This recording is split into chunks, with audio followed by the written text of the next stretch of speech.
Mateus, no capítulo 8,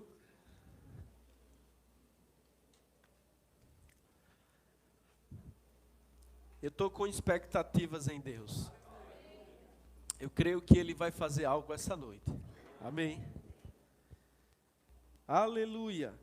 O tema da palavra que está no meu coração essa noite é que por suas feridas fomos curados. Diga, por suas feridas fomos curados. Amém. Então eu quero falar essa noite, irmãos, sobre cura divina. Amém. Nós acreditamos de todo o nosso coração que a cura por meio da fé, ou a cura que vem de Deus de uma forma sobrenatural, ela sim é para os dias de hoje. Nós não acreditamos que as curas, os milagres e as coisas sobrenaturais ficaram no passado.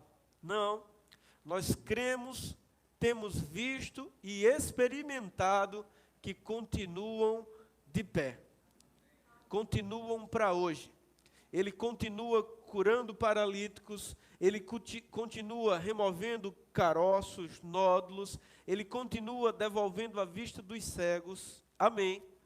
E essa noite eu queria focar nas passagens bíblicas que nos mostram que um dos motivos pelos quais Jesus sofreu aquelas feridas e enfermidades foi para que hoje nós recebêssemos dele a cura divina. Amém. E eu quero começar lendo um texto de Mateus, capítulo 8, a partir do versículo 14. Senhor, eu me coloco diante de Ti, Pai, como um instrumento Teu para ser usado essa noite. Que você use as minhas mãos, que ao tocar nos doentes, sejam as Tuas mãos tocando o Espírito Santo. Ó Senhor Jesus, toca através de mim.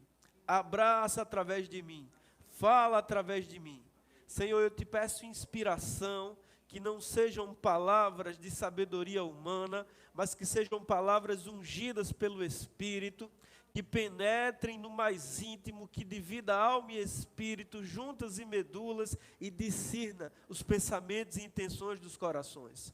Eu creio nas palavras que saírem da minha boca, como flechas de fogo penetrando nos corações. Lança a tua rede essa noite, Jesus. No nome de Jesus, Pai, te pedimos. Amém. Mateus, capítulo 8, a partir do versículo 14, eu quero ler com os irmãos até o versículo 17, que diz assim: Entrando Jesus na casa de Pedro, viu a sogra deste de cama, com febre. Tomou-a pela mão, a febre a deixou, ela se levantou e começou a servi-lo. Ao anoitecer, foram trazidos a ele muitos endemoniados, e ele expulsou os espíritos com uma palavra e curou todos os doentes. E assim se cumpriu o que fora dito pelo profeta Isaías.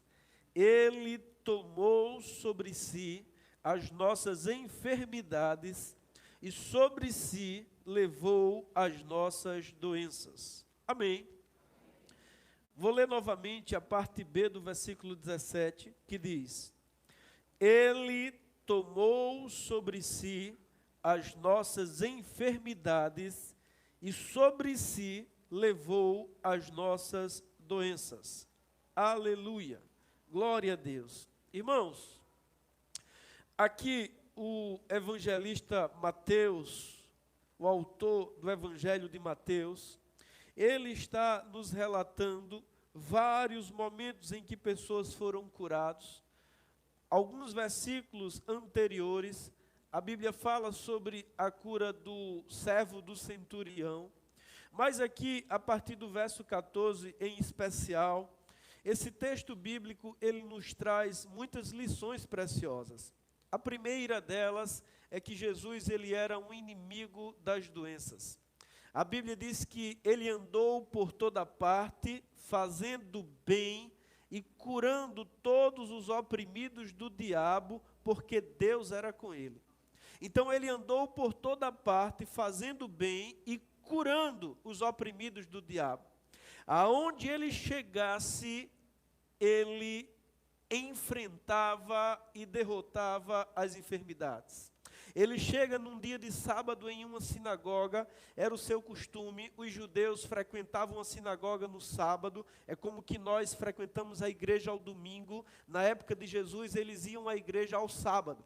E todo sábado, como era o seu costume, ele ia à sinagoga. E a Bíblia diz que chegando na sinagoga no dia de sábado, ele viu ali uma mulher que tinha um espírito imundo que a mantinha encurvada. Aquela mulher possuía um espírito de enfermidade no seu corpo, que fazia com que ela tivesse um problema nos ossos, um problema na sua coluna, e ela andava encurvada. Quando Jesus vê aquela mulher, isso está lá no Evangelho de Lucas, no capítulo 13, Jesus chama aquela mulher à frente e diz assim: você está curada. Ele cura aquela mulher, ele impõe as mãos sobre ela e cura aquela mulher. Os dirigentes da sinagoga, poderíamos dizer assim, o pastor da sinagoga ficou chateado, porque era proibido ao judeu trabalhar no sábado. No sábado ele não poderia trabalhar, deveria ser um dia de descanso e de consagração a Deus. E eles consideraram que Jesus curar uma mulher era como se ele estivesse trabalhando. Veja o que a religiosidade faz, né? E Jesus fica revoltado, e ele diz assim: acaso eu não deveria libertar essa filha de Abraão, que por 18 longos anos Satanás a mantinha presa? Então perceba que a enfermidade, as doenças, são instrumentos do nosso adversário para oprimir, para aprisionar e para roubar as nossas vidas. Então, por onde Jesus passou, ele foi um inimigo das enfermidades. Aonde ele chegava, ele curava, ele libertava e ele trazia alívio para as pessoas. Amém, irmãos? A Bíblia fala em outro momento em que ele está num caminho, na estrada, se dirigindo a um povoado, e tem um cego na beira da rodagem. Todo mundo conhece a história dele, é o cego Bartimeu. Ou seja, um homem que estava em densas trevas. E aquele homem mendigava, a Bíblia diz que ele mendigava à beira daquela rodagem, até que ele escuta uma zoada fora do comum. Grande multidão seguia Jesus. Imagina, irmãos, uma estrada deserta, mas de repente um som de muitos passos, um som de muitas vozes, um som de risos, de alegria, e aquele homem cego que está ali sentado na beira da estrada, a sua capa está forrada no chão, ele está sentado, tem um potezinho ali para alguém botar uma esmola, e ele, quando ouve os passos se aproximarem, ele pergunta: o que é que está acontecendo? O que é que está acontecendo? E alguém lhe diz: você não sabe? É Jesus de Nazaré que está vindo aí. E ele se lembra das histórias que ele ouviu.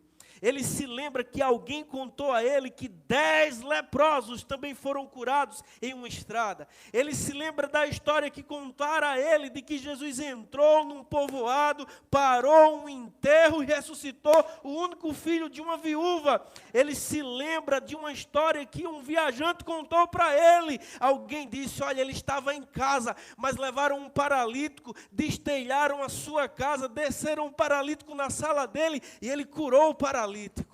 Bartimeu se lembra de todas essas histórias, e quando os passos se aproximam, ele começa a gritar: Jesus, filho de Davi, tem compaixão de mim. Aleluia! Sabe, irmãos, ele faz uma declaração poderosa. Ele diz: Jesus, eu reconheço que tu és o Cristo, o descendente de Davi, o rei que esperávamos, o profeta que esperávamos, o santo de Deus. Jesus, filho de Davi, tem compaixão de mim.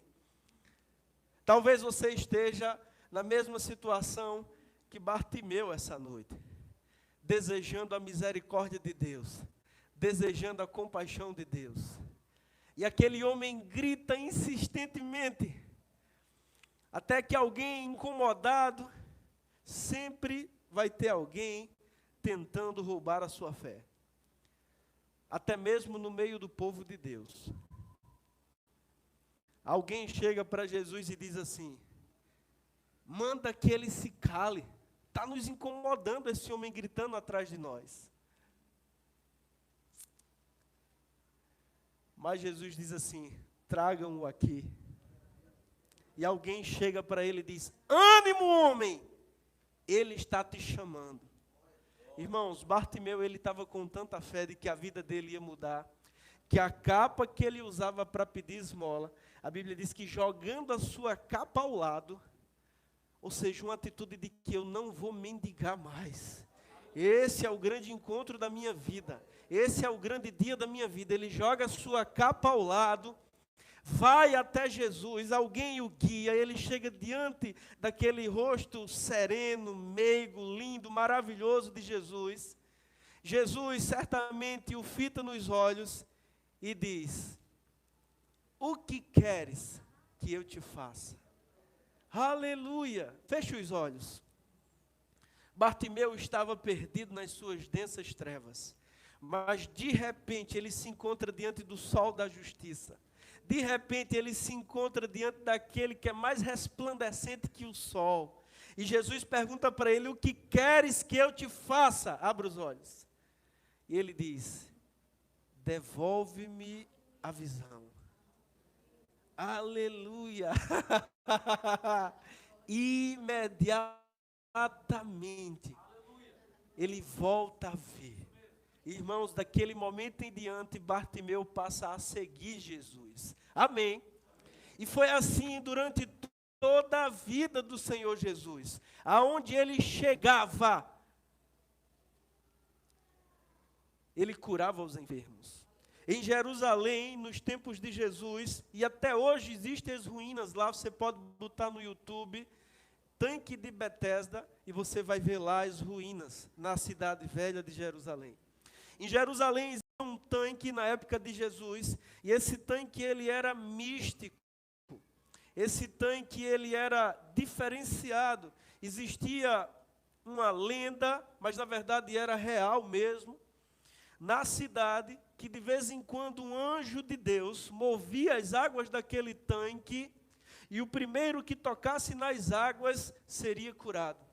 Aleluia! Aleluia! E Jesus vai até esse tanque. E quando ele chega no tanque, ele fica sabendo. Não sei se alguém contou a ele, ou não sei se ele ficou sabendo por uma revelação do Espírito Santo. Mas quando ele chega no tanque de Betesda, a Bíblia diz que ali viviam muitos moribundos, muitas pessoas doentes, paralíticos, enfermos, muitas pessoas que mendigavam, que viviam de uma forma terrível. E ele chega até aquele lugar, e ele fica sabendo que ali tem um paralítico que está há 38 anos esperando para ser curado. Irmãos, é tempo demais para alguém estar doente. Quando Jesus fica sabendo disso, ele vai imediatamente até o homem e diz assim: você quer ser curado?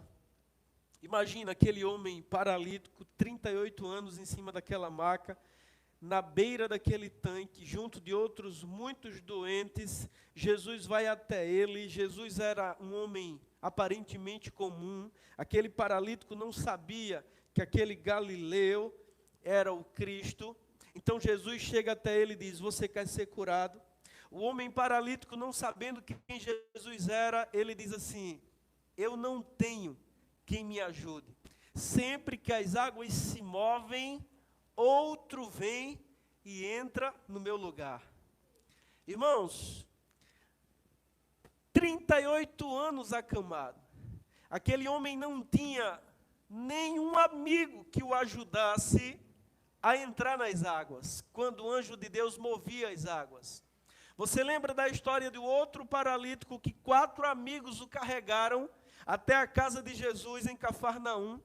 Quando eles chegam na casa de Jesus, a multidão cercava a entrada da casa, era impossível que eles conseguissem chegar até Jesus. O que eles fizeram, os 4 amigos, arrodearam a casa, subiram pela lateral da casa, destelharam a parte do teto e desceram a maca.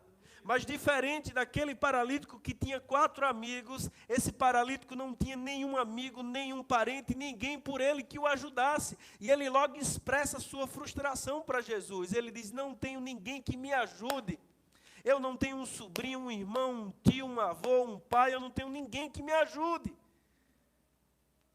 Mas durante aqueles 38 anos em que ele esteve ali, esperando algo de Deus, Deus o contemplava. Eu gosto de pensar, irmãos, que Deus nunca deixou aquele homem só. E de repente Deus guia Jesus até aquele tanque. Você quer ser curado? Não tenho ninguém que me ajude. Sempre que o anjo move as águas, outro vem e pula nas águas primeiro que eu. Mal sabia aquele pobre paralítico que ali estava o Senhor dos anjos. Ali estava o Rei da Glória, ali estava o Cordeiro de Deus, o leão da tribo de Judá, ali estava a rosa de Saron, o lírio dos vales, aleluia! E Jesus olha para aquele paralítico, irmãos, e diz: levanta, toma o teu leito e anda, aleluia!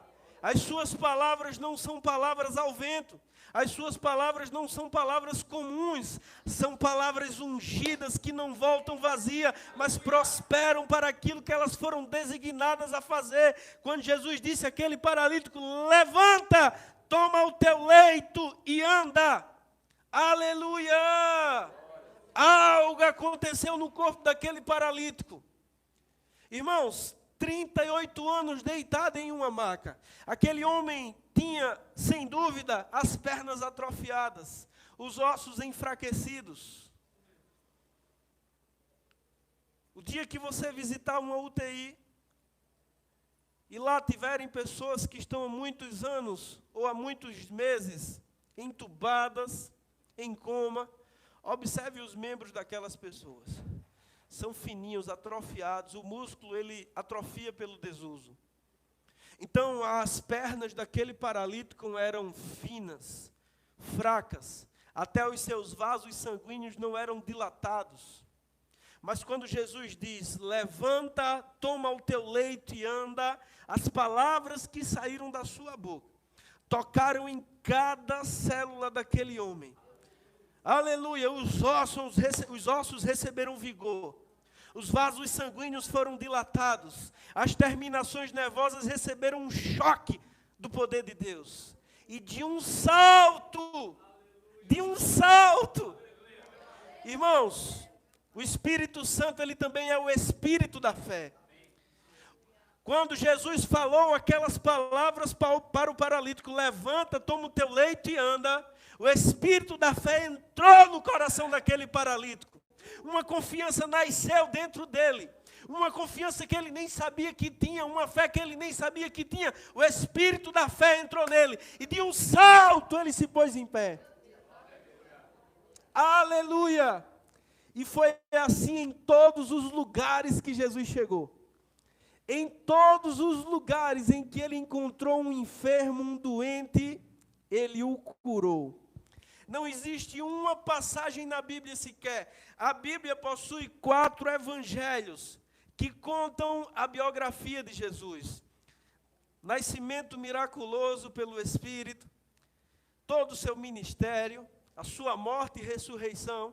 Mateus, Marcos, Lucas e João.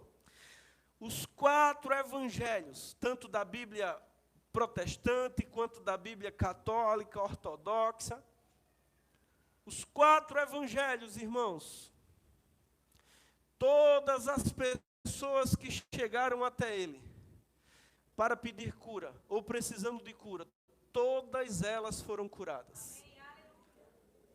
Existem 41 passagens de que alguém foi curado por Jesus individualmente, ou uma grande multidão foi curada. A grande verdade é que nessas 41 passagens, não existe uma pessoa sequer que não tenha sido curada. Todas as pessoas que foram até Jesus, com fé e pedindo cura, ele curou a todas elas. Todas elas, irmãos. Então ele também vai te curar essa noite. Porque talvez você esteja aqui, você esteja dizendo, eu acredito, eu sei que ele pode, mas eu acho que não é para mim, porque eu não mereço. Nunca foi sobre merecimento, sempre foi sobre o favor imerecido. Eu não merecia nem estar vivo, mas ele me favoreceu. Eu não merecia estar aqui, mas não é por obras, é pela graça, mediante a fé. E o texto que lemos, irmãos, Jesus ele repete o padrão dele. E qual era o padrão? Andou por toda parte fazendo bem e curando os oprimidos do diabo. Por quê? Porque Deus era com ele. Porque Deus era com ele. Amém. As doenças não têm a sua origem em Deus. Eu sempre, irmãos, arranha o meu coração quando alguém morre enfermo e alguém diz assim, Deus o levou.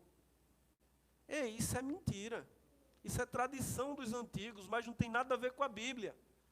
A vontade de Deus para o homem é que ele tenha uma vida longa e que ele seja recolhido ao celeiro como um feixe de trigo.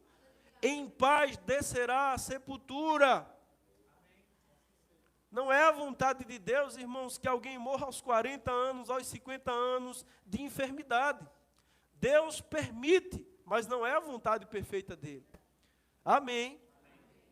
A vontade de Deus é saciá-lo-ei com longevidade. Eu gosto da versão que diz, o fartarei. Mas a saciá-lo-ei também dá um sentido bom. Quando você está saciado e você não aguenta mais comida. Já pensou? Domingo a gente vai almoçar na casa da mãe. Aquele tempero, né, da infância, e você come, tem bolo, tem sobremesa, você fica saciado, não aguenta mais nada, você diz, não, estou muito cheio. Essa é a visão de Deus para nós. Você vai viver tanto, saciá-lo-ei com longevidade, que você vai dizer, Senhor, eu já vivi o suficiente, eu já vi o suficiente, eu quero agora conhecer as moradas eternas.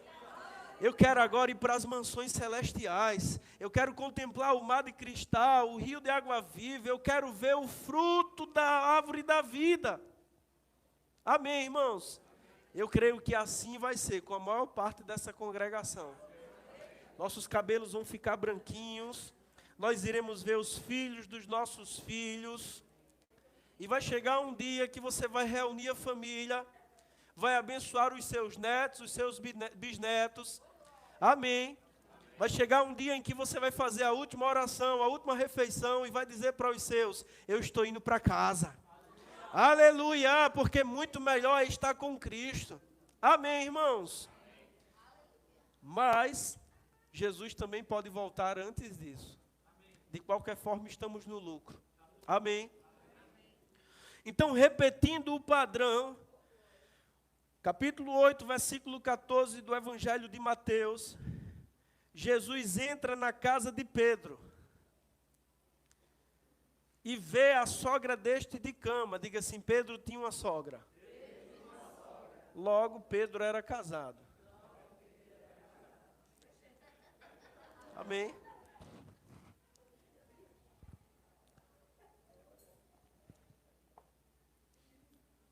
E Jesus, quando entra na casa de Pedro, ele vê a sogra deste de cama com febre, irmãos. Ela está com febre, está acamada, talvez estivesse com alguma virose. Febre sempre é sinal e sintoma de uma inflamação, de uma infecção. A Bíblia não fala qual era a doença que ela estava, mas o certo é que ela estava com algum tipo de inflamação. E o que Jesus faz? Toma ela pela mão e a febre tem que deixá-la. Tem que deixá-la. Alguém tocou nas orlas das suas vestes. Ele disse, alguém me tocou porque de mim saiu poder. De mim saiu virtude. A palavra no grego ali, que é traduzida para nós como poder ou virtude, é dunamis. O original, quando foi escrito, diz assim, dele saiu dunamis. é de onde deriva a palavra dinamite. É um poder explosivo. Ele disse, alguém me tocou. Aí Pedro diz, Senhor, a multidão está te apertando, todo mundo te toca. Como é que você faz uma pergunta dessa, mestre? Jesus ignora, Pedro diz assim, alguém me tocou com fé. Eu estou parafraseando. Porque de mim saiu um poder explosivo, um poder curador. Amém? Então, quando ele toma a sogra de Pedro pela mão, irmãos, esse dunamis, essa virtude, esse poder curador, toca no corpo da sogra de Pedro. Talvez Pedro não tenha ficado muito feliz, né? Talvez a sogra dele não fosse uma boa sogra. Eu estou brincando. Pelo jeito, ela era uma boa mulher. Tomando-a pela mão, a febre deixou, e ela se levantou e começou a servi-lo. Ela se levantou e começou a preparar a janta, porque era de tarde e já estava anoitecendo. Ela se levanta e diz, não, vou fazer o cuscuzinho do Senhor, vou fazer o café do Senhor, vou fritar um peixe para o Senhor. Começa a servir ao Senhor. E alguém poderia dizer, né, o Espírito Santo é tão lindo, irmãos, porque alguém poderia dizer assim, não, ele só curou essa mulher porque ela era sogra de um apóstolo. Não, ele só curou essa mulher porque ela era sogra de Pedro. Deus cura, mas ele cura só alguns. Ele não é a vontade dele curar todo mundo, ele cura alguns que ele escolhe, os escolhidos. Alguém poderia dizer isso. Mas o Espírito Santo é tão lindo que o versículo seguinte diz assim, ao anoitecer foram trazidos a ele muitos endemoniados, e ele expulsou os espíritos com uma palavra, e curou todos os doentes. E curou quem? Quantos? Todos. Todos os doentes. Não apenas alguns, não apenas a sogra de Pedro, não apenas o irmão que é santo, que merece, não, ele cura todos. E Mateus, irmãos, ele está escrevendo o Evangelho. Alguns estudiosos dizem que ele escreveu por volta do ano 60, 70, depois de Cristo. Depois do nascimento do Senhor. O certo é que é unânime que ele escreveu o seu Evangelho depois da morte e ressurreição do Senhor Jesus. E ele aqui está pelo Espírito Santo lembrando do acontecido. Ele está lembrando deste dia, enquanto ele está escrevendo, ele está lembrando, eita, nesse dia ele entrou na casa de Pedro. A irmã fulana, a sogra de Pedro, estava doente, ele tomou ela pela mão, ela se levantou, começou a servi-lo.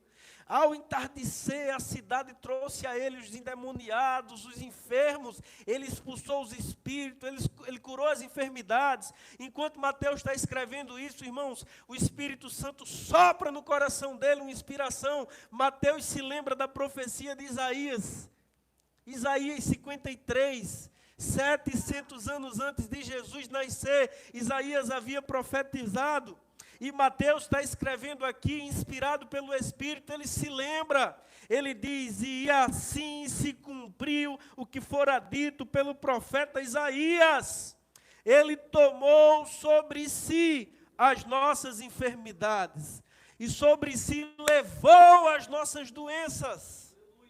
Abra comigo agora lá em Isaías 53, aleluia, aleluia, aleluia. Hoje você vai aprender que naquela cruz, ele te livrou dos pecados e também das consequências do pecado. Naquela cruz, ele nos livrou, irmãos, do pecado e do fruto do pecado. Amém?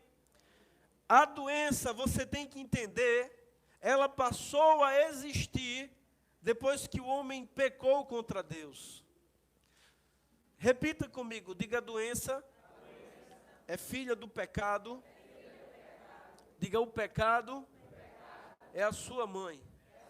E Satanás é o seu pai. As doenças, elas não provêm de Deus. As doenças, elas passaram a existir depois que Adão pecou contra Deus. E elas sumirão depois que Jesus, entronizado no reino milenar aqui na terra. Amém. A Bíblia diz que aquilo que fere, que machuca, que causa dor, não jamais existirá. Então, quando o homem peca contra Deus, o pecado ele traz doenças, misérias, mazelas e maldições. Mas quando Jesus, irmãos, ele vence o pecado lá na cruz, ele torna todo aquele que for achado nele livre do pecado e da lei do pecado. Amém. E Isaías, no capítulo 53, e você talvez esteja aqui e não tenha o hábito de estudar a Bíblia e talvez não conheça, mas Isaías foi um profeta que viveu por volta de 700 anos, alguns dizem 600 anos antes de Jesus nascer. Foi esse profeta que profetizou que um dia um sinal seria dado, que uma virgem conceberia e daria à luz um filho, e ele seria chamado de maravilhoso, conselheiro, Deus forte, Pai da eternidade e príncipe da paz. Isaías foi um dos profetas que mais profetizou sobre o Cristo, sobre o ungido de Deus, sobre o profeta que seria dado. Amém. E aqui no final do capítulo 52, a partir do versículo 13, e por todo o capítulo 53, ele está pelo Espírito Santo, ele era um vidente, ele era um profeta. O profeta, nos seus tempos, ele era também chamado de vidente, porque ele conseguia ver o que iria acontecer. E pelo Espírito Santo, ele está vendo aqui o servo do Senhor, o santo de Israel, o ungido de Deus, sofrendo. E, irmãos, quando você lê Isaías 53, junto com Mateus 27, Marcos 15, Lucas 24, 25, quando você lê Isaías 53, junto com o relato da prisão, crucificação e morte do Senhor Jesus, você fica abismado com tamanha, como é que eu poderia dizer? Similaridade. Amém? Como ele foi exato. Versículo 13 diz assim: vejam o meu servo, ele agirá com sabedoria. Ele está aqui vendo Jesus 700 anos antes. E ele diz: vejam o meu servo, ele agirá com sabedoria, será engrandecido, elevado e muitíssimo exaltado. Assim como houve muitos que ficaram pasmados diante dele, a sua aparência estava tão desfigurada que ele se tornou irreconhecível como homem. Eu gosto de uma versão que diz que ele estava tão desfigurado que não se parecia com um ser humano. E lembre, Isaías está vendo aqui o sofrimento do Senhor. Desde uma noite antes, quando ele estava no jardim do Getsêmani, a sua alma estava tão angustiada, a sua alma estava tão abatida. Talvez você já tenha enfrentado um problema, ou talvez você já tenha ficado diante de uma situação tão difícil que a sua alma ficou angustiada, que você não conseguiu dormir à noite, que parecia que um peso de 1 tonelada estava sobre os seus ombros. Foi assim com Jesus. Ele pegou os seus 2 melhores amigos, na verdade seus 3 melhores amigos, Pedro, Tiago e João. João era tão íntimo de Jesus que ele deitava a cabeça no peito de Jesus. Jesus gostava tanto de Pedro que tinha um cuidado diferenciado com ele. Sabia que ele era meio atrapalhado, meio afobado, e Jesus sempre cuidava diferente dele, porque ele era mais afobado mesmo. Então ele pega os seus melhores amigos, aqueles que ele confiava, aqueles que quando ele entrou na casa de Jairo, entrou lá no quarto para ressuscitar a menina morta, ele chamou Pedro, Tiago e João, eram os amigos de fé dele, eram os amigos íntimos dele: entrem comigo, vocês creem como eu creio. Então ele pega os seus amigos mais íntimos, ele vai até o jardim do Getsêmani, e lá, irmãos, ele está angustiado, ele está tão angustiado, sentindo o peso do que vai acontecer com ele, que ele ora e diz: Senhor, se for possível, afasta de mim esse cálice sem que eu o beba. Contudo, não seja feita a minha vontade, mas a tua vontade. Ele está dedicando a vida dele a Deus, ele está consagrando a vida dele a Deus. Ele sabia o que iria lhe acontecer, por muitas vezes ele alertou e ele avisou os seus discípulos que o Filho do Homem seria preso, machucado e entregue aos reis humanos para ser morto.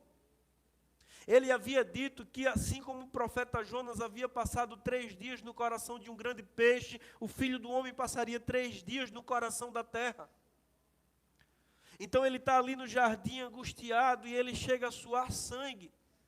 Tamanha era a pressão nas suas emoções, tamanha era a angústia, a ansiedade querendo dominá-lo, a depressão querendo dominá-lo.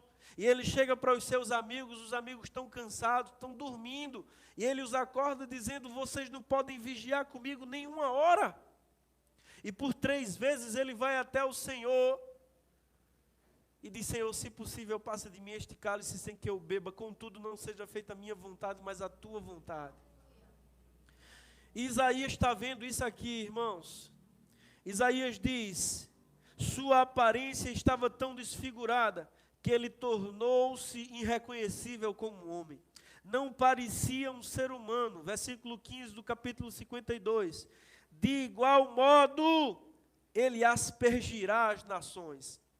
Aqui, para que você entenda, o sacerdote, quando ele sacrificava um animal a Deus, e o sangue daquele animal cobria o pecado dos homens, ele pegava aquele sangue e aspergia sobre o povo. E ele está dizendo aqui que, de igual modo, ele aspergirá as nações. O seu sangue vai purificar as nações. Os reis calarão a boca por causa dele. Pois aquilo que não lhes foi dito, verão. E aquilo que não ouviram, compreenderão. Quem creu em nossa mensagem, e a quem foi revelado o braço do Senhor, ele cresceu diante dele como um broto tenro, como uma raiz saída de uma terra seca. Ele não tinha qualquer beleza. Entenda, ele está falando aqui da crucificação. Amém. Porque Jesus era o mais lindo entre milhares. Ele era o mais belo, o mais formoso. Lembra que a Bíblia diz que um coração alegre aformoseia o rosto? Imagina Jesus, irmãos. Ele tinha os olhos serenos, meigos. A sua face transmitia alegria. A sua presença trazia harmonia. Mas aqui ele está com os pecados dos homens sobre o seu espírito. Paulo, no capítulo 5, no versículo 21 da carta aos Coríntios, Paulo diz assim: aquele que não conheceu o pecado, Deus o fez pecado por nós. Então Isaías está vendo ele aqui nesse momento em que ele é pecado, em que ele é doença, em que ele é pobre. Isaías está olhando e está vendo um homem que parece que foi condenado por Deus. Ele não tinha qualquer beleza ou majestade que nos atraísse. Nada havia em sua aparência para que o desejássemos. Foi desprezado e rejeitado pelos homens, um homem de dores, e experimentado no sofrimento, como alguém de quem os homens escondem o rosto. Você já viu uma cena tão feia que você esconde o rosto que você não quer ver? Ele estava tão desfigurado que algumas pessoas escondiam o rosto para não vê-lo. Como alguém de quem os homens escondem o rosto. Foi desprezado. Nós não tínhamos em estima. Sabe, irmãos, quando ele desce do jardim do Getsêmani, eu não sei se você lembra da paixão de Cristo, da via sacra. Quando ele desce do jardim, ele diz: vamos, aí vem aqueles que irão me prender. Chega uma multidão com pau, espadas, varas. Judas o havia vendido por 30 moedas de prata. E aí chega aquela multidão. E Jesus diz: por que vocês vêm a mim com pau, pedras e espadas? Eu estive ensinando entre vocês.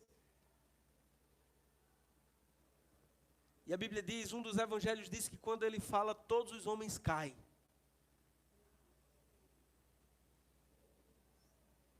Em certo momento ele disse: ninguém toma minha vida, eu a dou. Teve um momento que tentaram jogar ele de um precipício abaixo, os judeus, dizendo que ele havia blasfemado porque havia se comparado a Deus. Ele havia dito que era o filho de Deus. Aí os judeus disseram: como é que você ousa se comparar a Deus dizendo que é filho de Deus? Tentaram jogar ele de um precipício abaixo. A Bíblia simplesmente disse que ele passou entre eles e saiu dali. Ninguém podia tomar a sua vida.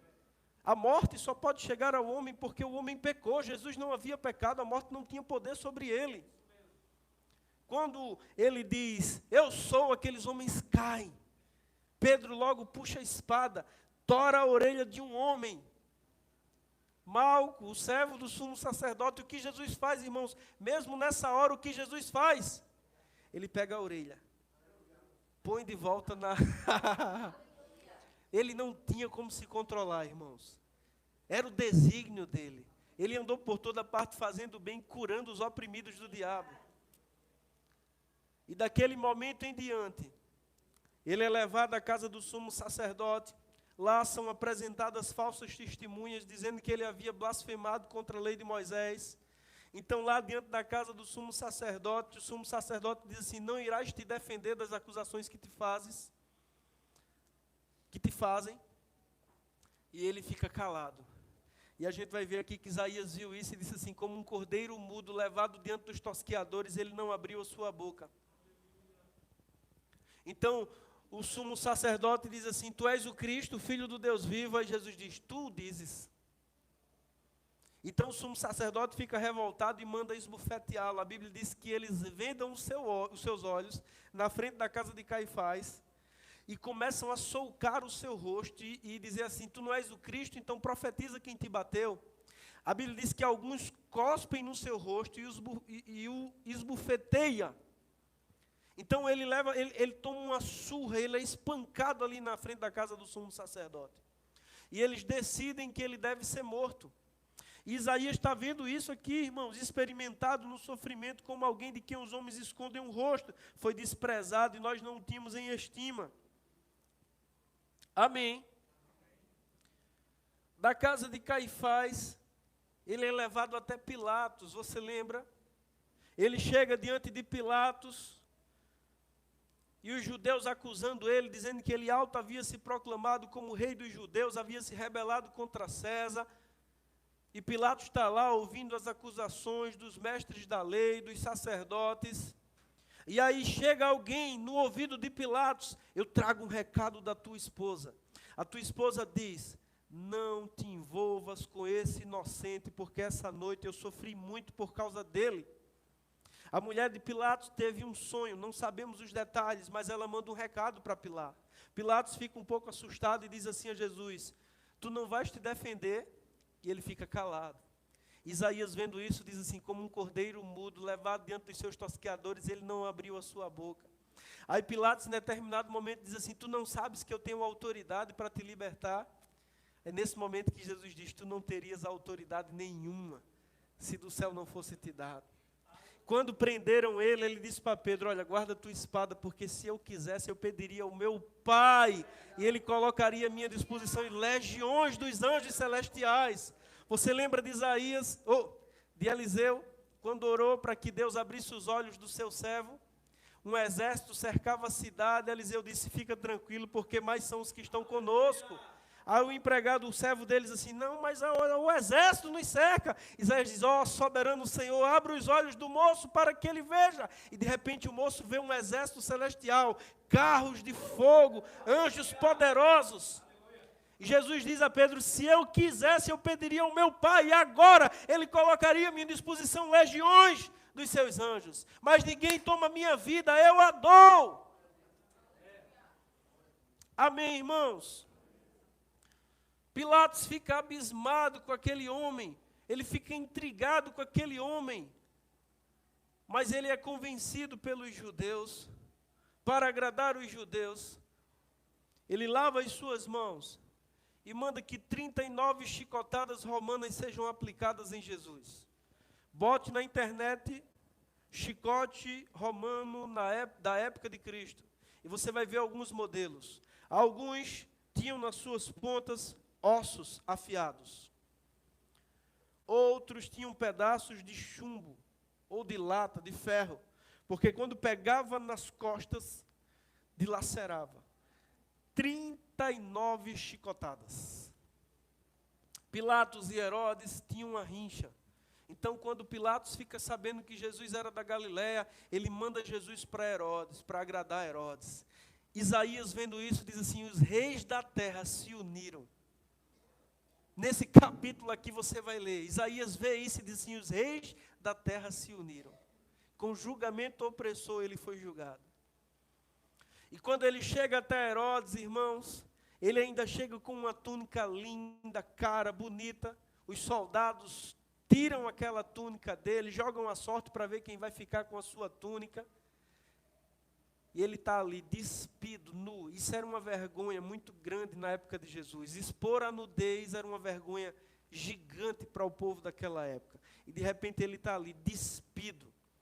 Os soldados herodianos fazem uma coroa de espinho, cravam na sua cabeça, o nosso couro cabeludo, ele incha rapidamente. Imagina aquela coroa de espinho cravada na cabeça dele, o couro cabeludo logo inchou, os hematomas surgiram, começou a latejar. Eles colocam uma vara, um cajado em sua mão e zombam dele, adorando eles, então és o rei dos judeus, e se curvam diante dele. Depois eles pegam aquela vara que está na sua mão e dão pauladas em sua cabeça. E de lá Herodes o entrega para a morte. Mas a essa altura ele já está tão machucado no seu corpo que ele não consegue levar o madeiro.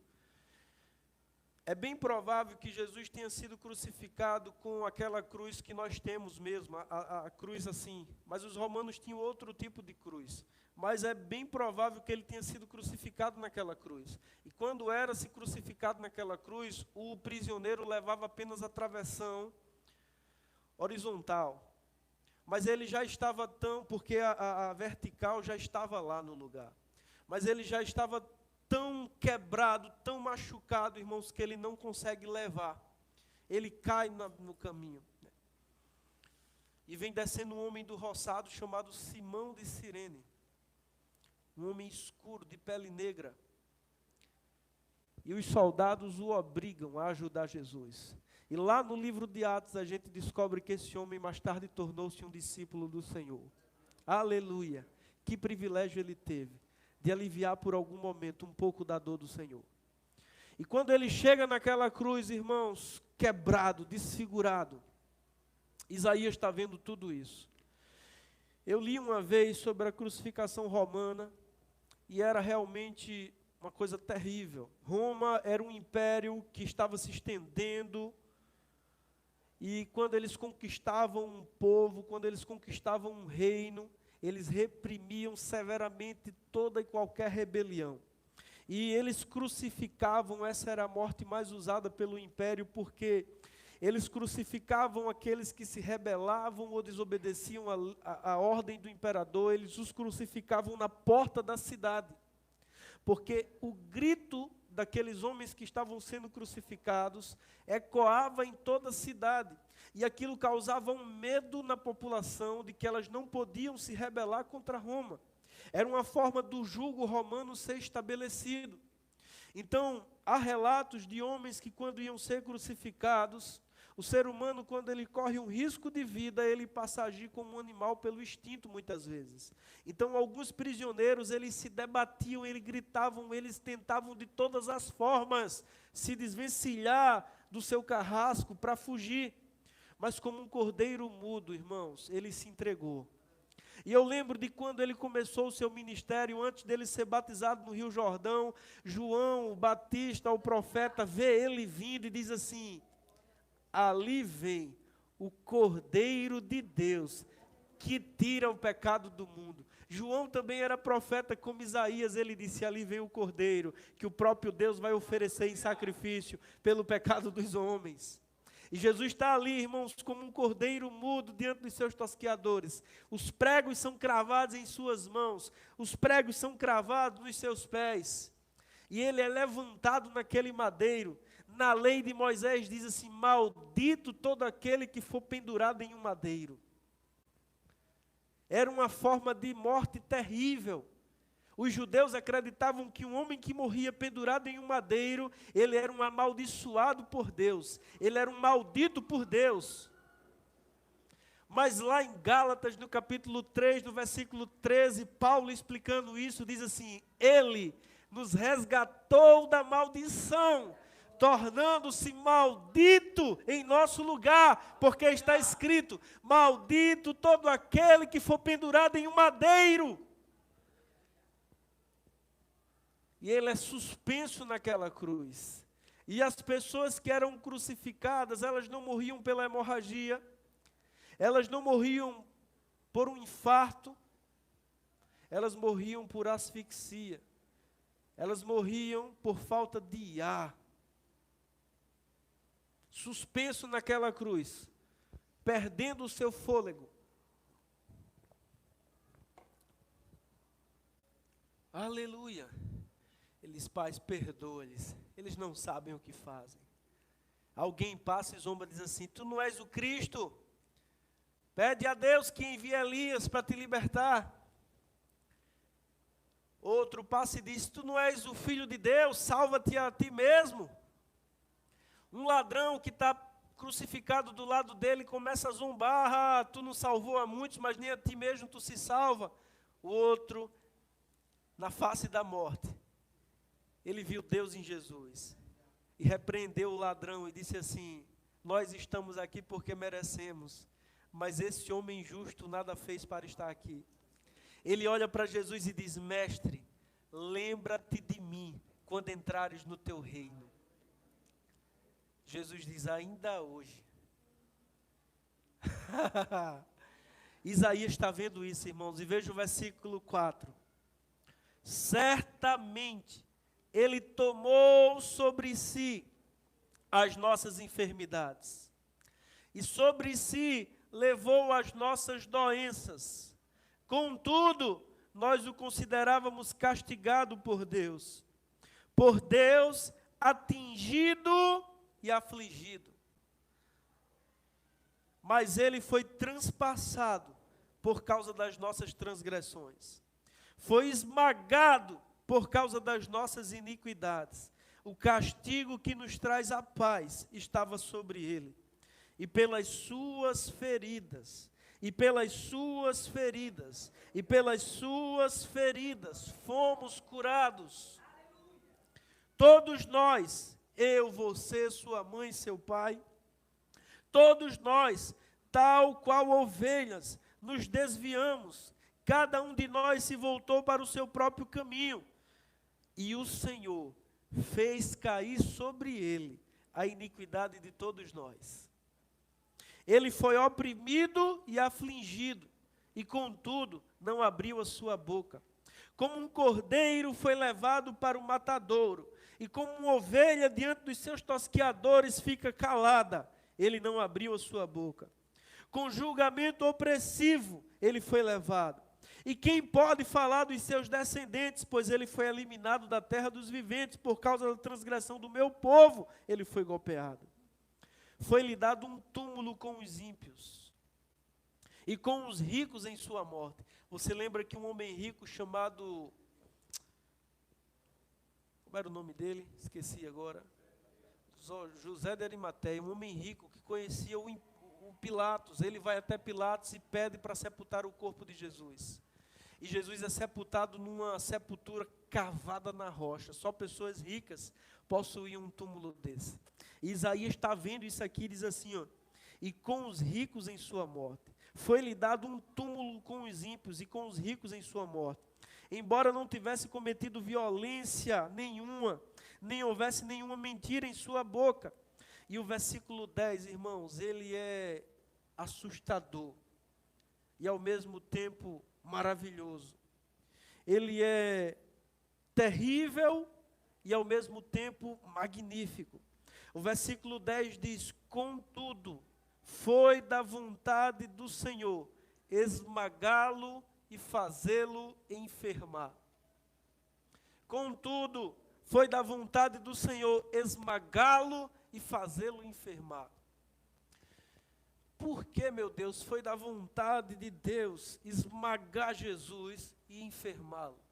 Você lembra de que quando ele está naquela cruz, pendurado, a Bíblia diz que do meio-dia até as 3 horas da tarde, houve trevas sobre a terra. O meio-dia é considerado a parte mais quente e mais clara do dia. Do meio-dia até as 3 horas da tarde, a hora da oração. Era a hora da oração para o judeu. Houve escuridão, trevas. Não existe relatos de eclipse lunar naquela época.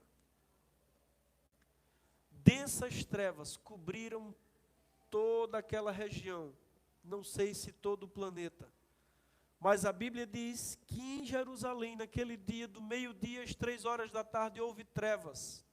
A Bíblia não diz, mas eu penso e acredito, que todos os espíritos malignos, que todos os anjos caídos, que todos os demônios que estão aqui nesse planeta, eles foram assistir aquele espetáculo público. Porque, afinal de contas, aquele homem era o único homem, desde Adão, que nunca havia pecado contra Deus.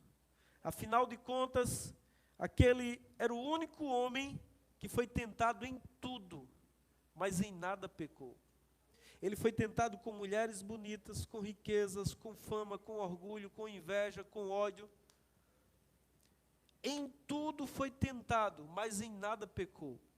Aquele era o homem que havia subjugado as doenças. Aquele era o homem que havia subjugado os demônios. Aquele era o homem que a natureza o obedecia, o vento ouvia sua voz, o mar se acalmava diante da sua palavra, o pão se multiplicou. Aquele era o único homem, irmãos, que não havia quebrado as sagradas leis de Deus. Aquele era o único homem que a morte não tinha direito de tocá-lo. O pecado entrou no mundo por meio de um homem, por meio do pecado a morte, e a morte chegou a todos os homens porque todos pecaram. Mas a morte não poderia chegar àquele homem, porque ele não havia pecado.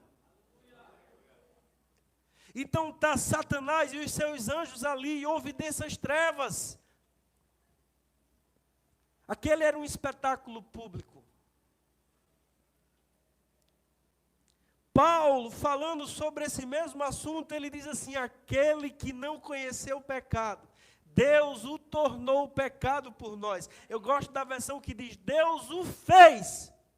Ele não apenas carregou sobre si, Deus o tornou, Deus o fez. Ele tornou-se um homem pecador. O seu espírito foi encharcado com o pecado e com a maldade do homem. Ele carregou sobre si as nossas doenças. O pecado dos homens foi colocado sobre ele, foi colocado nele, e ele tornou-se pecado.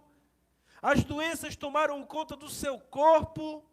Paulo também falando sobre isso, diz assim: conhecendo a graça do Senhor Jesus, que sendo rico se fez pobre, para que por meio de sua pobreza nós nos tornássemos ricos. Ele era o dono do universo. A Bíblia diz que sem ele nada do que foi feito seria feito. A Bíblia diz que por sua palavra todas as coisas estão sustentadas. Ele era o Senhor da glória, mas ele se esvaziou da sua glória, tomando forma humana. O Verbo se fez carne e habitou entre nós. Ele estava com Deus e ele era Deus, mas de repente ele nasce de uma mulher. Ele sente fome, ele sente frio, ele se sente cansado, ele sente sede. E ele está ali, pendurado naquela cruz. Paulo, falando sobre isso, diz assim: o pecado reinou por meio de um homem. Por meio de um homem, Adão, o pecado chegou a todos os homens, mas também por meio de um homem.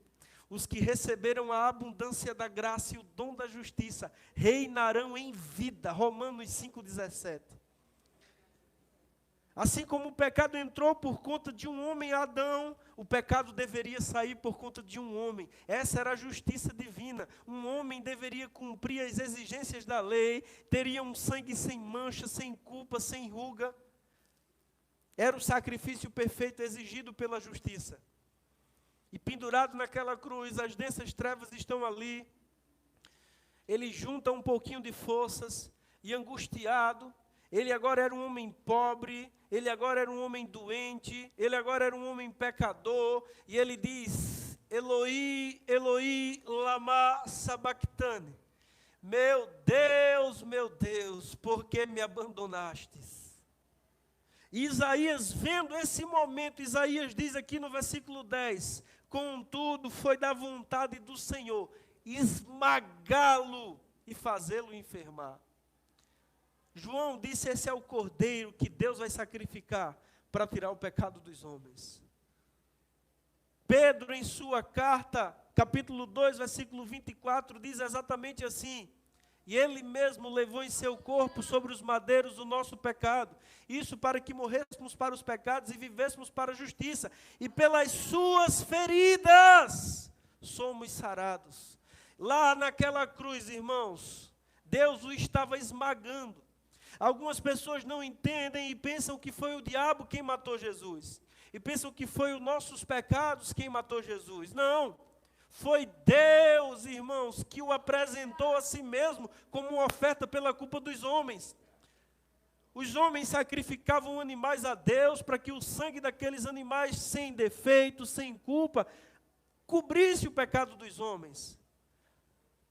Mas Deus havia preparado um cordeiro antes da fundação do mundo para tirar a culpa dos homens.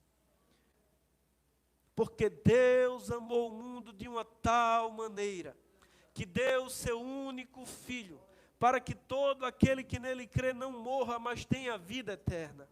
E Jesus, nesse momento ali na cruz, ele diz, meu Deus, por que me abandonastes? Ele agora está abandonado. E quem morre em seus pecados não vai para o céu. Quem morre em seus pecados desce para um lugar chamado Hades, sepultura, inferno, morada dos mortos. Ele morreu como um homem pecador, mesmo não tendo cometido pecados. E ele desce às partes mais profundas da terra. Ele cumpre todas as exigências da lei. Mas antes de morrer, irmãos, a Bíblia fala que ele deu um último suspiro. Que coisa linda. A Bíblia diz que antes dele entregar o seu espírito para ser julgado por Deus, antes de entregar o seu espírito a Deus, ele reúne as últimas forças do seu corpo, o último fôlego do seu pulmão. E ele diz uma palavra. E essa palavra faz com que o véu do templo seja rasgado. Ele diz, tetelestai. Na nossa língua significa, está feito, está completado, está consumado. O preço foi pago, o resgate está anunciado. Ele morreu pelos nossos pecados. Mas Davi também era profeta. E um dos seus salmos, Davi escreveu assim, inspirado pelo Espírito. Não abandonarás o teu santo no sepulcro, nem permitirás que o seu corpo sofra decomposição. Os judeus acreditavam que o corpo de alguém passava a se decompor ao terceiro dia. Davi, centenas de anos atrás, pelo Espírito, ele diz, tu não abandonarás o teu santo no sepulcro, nem permitirás que o seu corpo sofra decomposição. No sábado, ou na sexta tarde, tiram o seu corpo daquela cruz, ele ainda estava suspirando, um soldado vem, empurra a lança na sua lateral, fura a sua lateral, a Bíblia diz que sai sangue e água, ele é descido daquela cruz, José da Arimateia leva ele e o sepulta, dá um sepultamento digno a ele, e a Bíblia diz que no primeiro dia da semana, no sábado não poderia ser feito isso, na sexta não poderia ter sido feita porque já estava escurecendo, e eles tinham que se separar para o sábado. Então no domingo pela manhã, Maria Madalena, mais algumas mulheres, pegam os perfumes, pegam as coisas para limpar, para perfumar o corpo do Senhor. E quando chegam naquele túmulo, a pedra está rolada. elas veem um homem muito bonito, com a luz, um brilho diferente, e diz assim: esse homem deve ser o jardineiro. E perguntam: onde está o corpo do nosso Senhor? De repente um anjo sentado em cima da pedra aparece e diz assim: por que vocês procuram entre os mortos aquele que vive? Aleluia! Por 3 dias ele esteve no coração da terra. Por 3 dias ele esteve no inferno, irmãos, na morada dos mortos. Os judeus acreditavam, e até hoje se tem uma crença de que no núcleo da terra é o inferno. E a ciência já disse que o núcleo da terra, né, tem um magma, um calor infinito. Então tinha-se essa crença na época de Jesus, de que o coração da terra era a morada dos mortos. E por 3 dias ele esteve lá. Pedro disse que ele pregou aos espíritos em prisão. Paulo disse que ele levou cativo o cativeiro. Aleluia! Aquele que subiu, Paulo escreve aos Efésios, é o mesmo que desceu às partes mais profundas da terra. Por 3 dias ele esteve lá. Alguns afirmam que como ele morreu feito pecado, como ele morreu como um pecador, alguns afirmam que ele estava num lugar de tormento, assim como um homem rico. Lembra da história de o rico e de Lázaro? Lázaro foi para o seio de Abraão e o rico foi para um lugar de tormento, porque ele morreu em seus pecados. É muito provável que Jesus tenha sofrido nas partes mais profundas da terra, mas o certo é que ao 3º dia, no domingo pela manhã, aleluia, o Espírito de Deus, o Espírito Santo da verdade, o Espírito que pairava sobre a face das águas quando Deus criou todas as coisas, o Espírito Santo que veio sobre Maria e gerou no ventre dela um ente santo, o Espírito Santo que desceu sobre ele em forma corpórea de pomba quando ele foi batizado no Rio Jordão, o Espírito que o ungiu, o Espírito que o direcionou, o Espírito Santo de Deus, ele entra nas partes mais profundas da terra, ele entra na morada dos mortos e ele traz à vida o Santo de Deus. Aleluia! Ele agora não é mais o Cordeiro de Deus que tira o pecado do mundo. Ele agora é o leão da tribo de Judá. Ele agora tem um nome que está acima de todo nome. João, quando subiu aos céus, ele disse: eu vi um livro, eu vi um rolo, e não se achou ninguém que fosse digno de desatar o rolo. Então eu chorava, até que um dos anciãos chegou até mim e disse: não chores, não chores, pois o Cordeiro de Deus, que foi morto, mas que vive, ele é digno de tomar o livro e desatar os selos. E ele disse: toda a autoridade me foi dada. Ele se levanta dos mortos triunfante. Ele aparece para aquelas mulheres. As mulheres querem abraçá-lo. Ele diz: não me toque ainda. Vá, avise aos meus discípulos. E a Pedro. Pedro estava angustiado. Pedro, na hora do medo, negou ele 3 vezes. Pedro sumiu para um lugar deserto, chorou amargamente, de remorso, de arrependimento. E Jesus, quando se ressuscita, lembra do amigo e diz assim: avise os meus discípulos e a Pedro. Aleluia, que amor é esse, irmãos? 2 discípulos haviam abandonado Jerusalém, estavam voltando para a sua cidade natal. De repente, no caminho de Emaús, aparece um homem caminhando com eles. Jesus não se revela, os olhos dele foram escurecidos, eles não reconheceram Jesus. E Jesus se chega àqueles discípulos e diz: o que é que vocês estão falando? Os discípulos dizem: você não sabe o que aconteceu, o que se passou em Jerusalém, que um homem santo, justo, foi entregue pelos nossos líderes para serem mortos. E a Bíblia diz que Jesus mostrou nas Escrituras a eles que deveria ser assim. E quando chegou na entrada da cidade, Jesus se despediu deles e os saudou com aquela saudação que era comum dele. E aí os discípulos abrem os olhos e reconhecem o Senhor. E eles dizem um para o outro: não é bem verdade que quando ele nos falava as Escrituras, os nossos corações queimavam? Aleluia!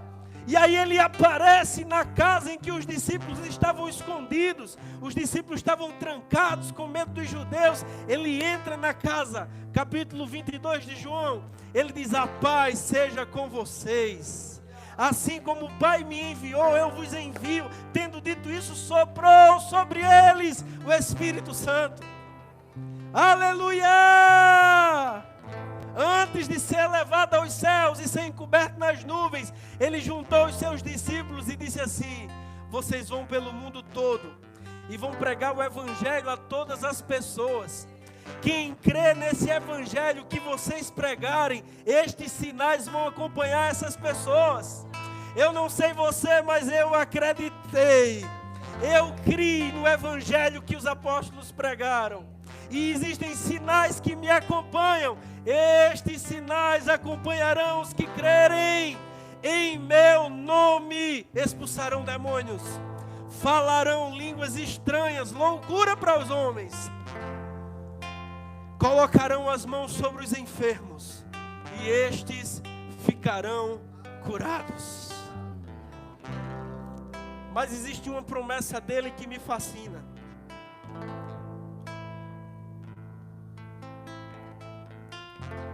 Existe uma promessa dele que me deixa, como eu poderia dizer, maravilhado. Um dia ele prometeu: onde estiverem 2 ou 3 reunidos em meu nome, eu estarei no meio deles.